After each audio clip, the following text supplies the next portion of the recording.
YouTube? It's LMERicoTv, man. I'm back with another video, man. Y'all see what we got going on. 1090 Jake dropped a video for a young Dolph trial, main shooter snitching on everyone. So you guys already know what time it is, man. If you're brand new to the channel, please make sure you guys hit that subscribe button as y'all see him on the ground at 7K, and hopefully I hit that very soon. And also don't forget to turn on post notifications so you guys get notified when I drop new videos. With that said though, man, y'all know why y'all here, so let me go ahead and get this screen record started, and we're gonna start this video now. Man, what's up, everybody? Welcome back to another episode of EOS. It's 1090 Jake, but I'm rocking with y'all, y'all rocking with me. And for this video, we're gonna be speaking on the young Dolph trial and Cornelius, the main shooter, being the top snitch. Trial is officially started for the murder of young Dolph, and things are already heating up. Justin Johnson, a failed rapper who goes by the name Straight Drop, is first up in the courtroom. He stands accused of being the driver of the white Mercedes that followed Dolph's Corvette to Makita's Cookies in South Memphis. His co-defendant, Cornelius Smith, would exit the passenger side and open fire on Dolph with a Draco. Justin would follow close behind, opening fire with the handgun. Sadly, an autopsy report would reveal And dude looked like he couldn't even really handle that gun when he was shooting it for real. So, with that said, that's crazy. You shooting a gun that you really can't even shoot for real. We're gonna rewind back to the 42-second mark and start back the video. Smith would exit the passenger side and open fire on Dolph with a Draco. Justin would follow close behind, opening fire with the handgun. Sadly, an autopsy report would reveal Dolph was shot a total of 22 times, but he wasn't the only one. Marcus Thornton, Dolph's blood brother, was in the store with him when the shooters opened fire. And that's a crazy situation for him to see this happen to his brother.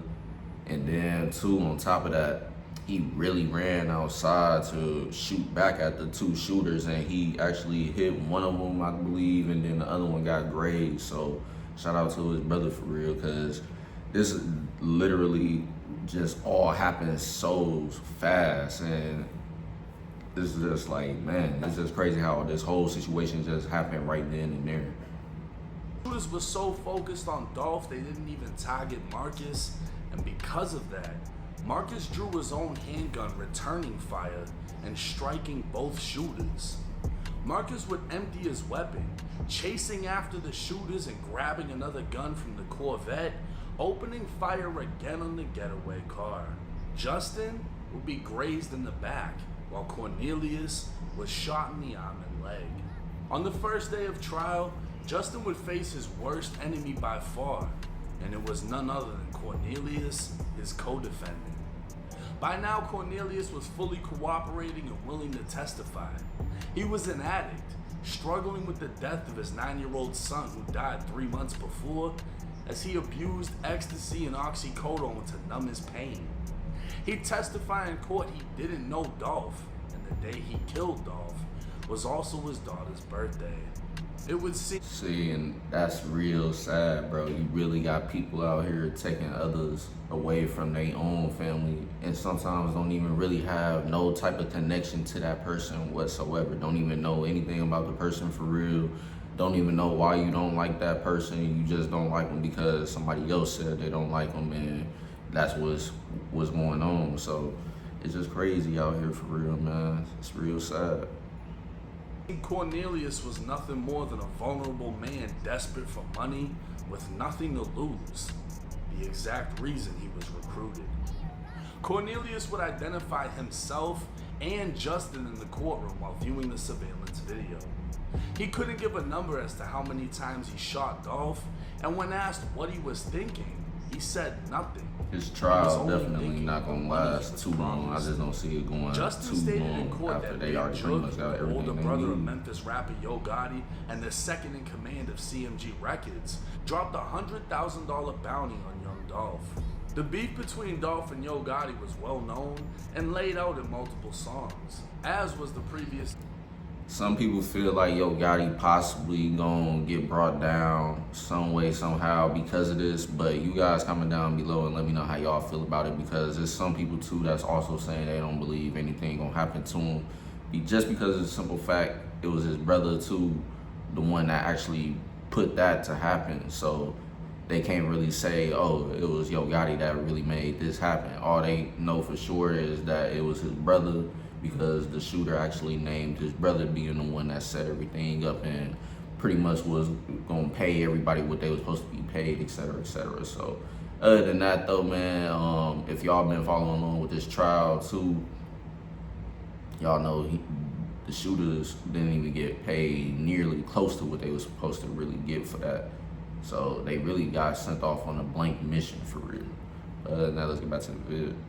Attempt on Dolph's life, to which Dolph dropped the song mocking Crash the shooters out called 100 literally shots. With little Juke bits to allegedly dropping nothing. the bag, a man named Hernandez Govin, who served as a scouting agent for CMG, is accused of arranging the hit. Justin was thirsty to become the next big star of CMG, and Hernandez knew Cornelius could easily be taken advantage of, as Hernandez was the one supplying him drugs and feeding his habit. The plan itself was sinister. It was mid-November, and Cornelius knew Dolph was around because of his yearly turkey giveaways in the hood. So that was the plan.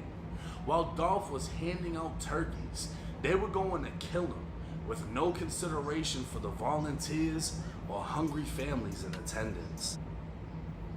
And that's crazy. Literally why he helping taking care of the community and making sure people getting a meal when they might not even know when they getting another meal for real. So the fact that they was gonna do that on that day, just nasty work for real. But let's get back to the video. It just so happened they spotted his camo wrapped Corvette in traffic and followed it. After Dolph was killed, Justin would FaceTime Juke and using sign language would spell Dolph, letting Juke know it was them that killed him. According to Cornelius, Juke promised to see them soon. $20,000 was supposed to be paid to Hernandez for organizing the hit, and $40,000 apiece to each shooter, totaling out to $100,000. Cornelius would testify in court. He only received $800, and after he was arrested, his lawyer was paid $50,000 by Big Juke. On January 13th, Once he seen that 800, he knew right then and there he was about to turn on everybody. This man's literally said that his whole reason for doing this was because he needed money for his daughter's birthday, which is another sad thing, because now his daughter pretty much finna lose a father over something that pretty much he thought he was really finna get paid for, but really whole time literally got paid nothing, and that was just gonna be it. He wasn't gonna get nothing else after that, and he already knew that. So once he seen that it was only 800, he already knew that he wasn't finna be going down for this. If anything, he was gonna bring everybody down with him. He wasn't finna go sit solo dolo for this one. But other than that, I just go to show you how loyalty really is out there in the streets, man. So some of y'all really got to think about it before y'all hop out there and try to be a part of this. You got to really recognize that there's really no loyalty. So y'all got to remember that for real, because you never know what's going to happen, who might turn on you. You just never know. Simple. But let's get back to the vid. 2024, Big Juke will be gunned down outside of a restaurant following a funeral. Video of Juke laying lifeless on the ground would make its way to social media, and an endless amount of Dolph emojis would flood the comments. Had Juke not been murdered, it's more than likely he'd also be charged in the case. By now, everyone has been arrested. Justin's brother Jamarcus would be the fourth man charged in this case, as he assisted his brother in escaping after the shooting, and he's already pled guilty to 3 counts of accessory after the fact. He's expected to receive a 6 to 12-year prison sentence. As for Justin, Hernandez, and Cornelius, the evidence is overwhelming, and with the star witness being the main shooter, we can expect to see life sentences handed out for Justin and Hernandez. The prosecution made it clear to Cornelius that even though he's testifying against his co-defendant, no promises have been made and he's still going to prison. One of the more disturbing things said by Cornelius was that the day they caught Dolph, it was also his daughter's birthday. The prosecutor asked, "You went and killed a man on your daughter's birthday?" And Cornelius responded with, "I'm trying to make it rain for her. I wanted to make a beautiful day for her." So instead of a father of five spending time with his daughter, the junkie that is Cornelius Smith gunned down a Memphis legend only to receive $800 and a jail cell. We'll just have to wait and see how much prison time he actually gets. Now, me being a Dolph fan, I'm a little bit biased in this situation because fuck them. You had a failed rapper, a junkie, and then a talent scout / alleged drug dealer all working for CMG. Big Jook apparently put out this hit. They planned to gun down Dolph at a fucking turkey drive. I don't ever want to hear that I'm the problem. People are like, "Oh, why do you cover these cases? You be making this look bad and this and that." When motherfuckers are planning to gun somebody down at a turkey drive, I don't ever want to hear shit about me making fucking videos. Justin thought he was gonna be the next big thing, and he's not. Cornelius thought he was gonna be up $40,000, spend it on his daughter, whatever. He's not. Hernandez thought he was gonna come up on 20 bands for setting the whole hit up. He's not. And Jook most likely didn't predict that his life was also going to end. Now, there's a lot of rumors behind this situation. There's a lot of people speaking on Ricos and a Rico for CMG and all roads leading back to Yo Gotti and everybody trying to tie him into this situation. Jook is his own man. There is no evidence at this time tying Yo Gotti to a fucking thing, so we're not gonna entertain that. At the end of the day, a Memphis legend, a Southern rap legend, was killed. And hearing the reason why, it's just so fucking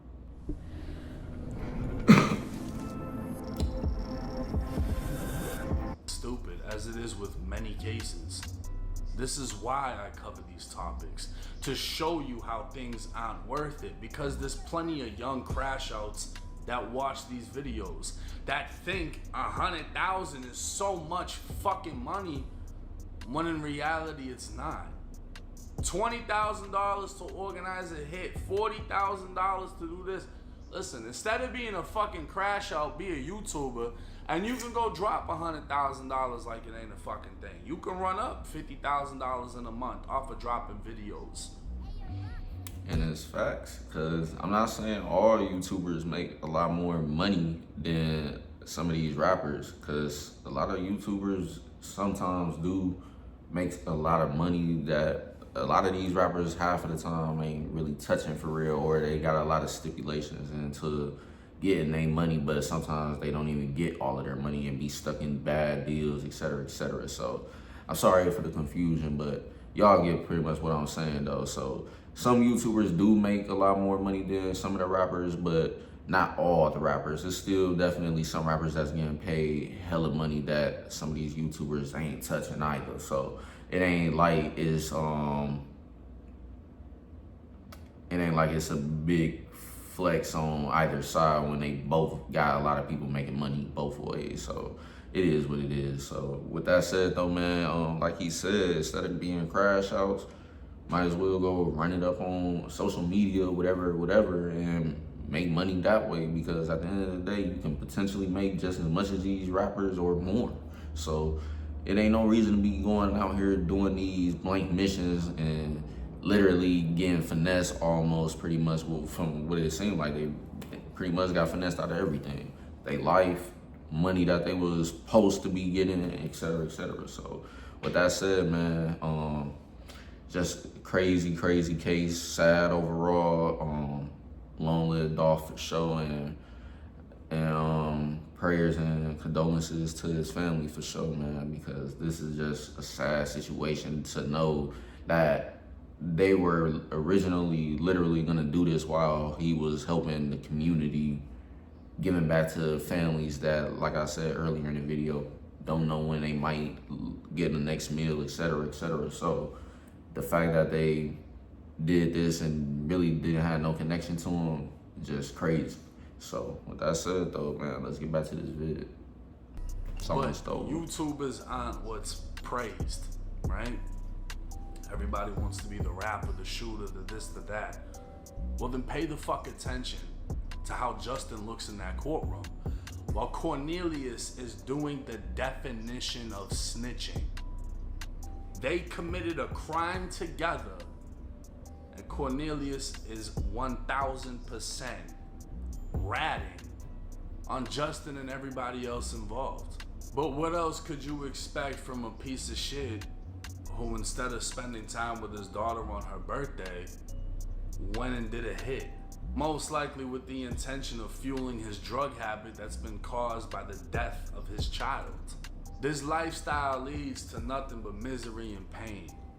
And misery and pain is what they're gonna have in the future during that prison sentence, thinking about how they made a decision that ended a man's life, took a father away from his kids, took an artist away from the world, and now they have nothing themselves. But I'm gonna keep y'all updated with this case. They're expecting the trial is only gonna last a few days, so this is not gonna be like YSL where we have months of updates. But if an update comes that isn't worthy of an entire breakdown, y'all check out my YouTube shorts, cause I'm jumping on that too. And that's pretty much the end of the video, man. So with that said, man, y'all let me know down below how y'all felt about everything that's going on with this case, and etc., etc. But that's pretty much the end. I said pretty much how I felt about everything throughout the video, and that's pretty much it. So with that said, make sure you guys don't forget to smash that like button, and also comment down below, and also subscribe if you haven't already. As I said earlier, I'm on the grind to 7K. Hopefully I hit that very soon. And also don't forget to turn on post notifications so you guys get notified when I drop new videos. With that said though, man, that's the end of the vid, and I'm gonna catch you guys later on more. So stay tuned. Peace.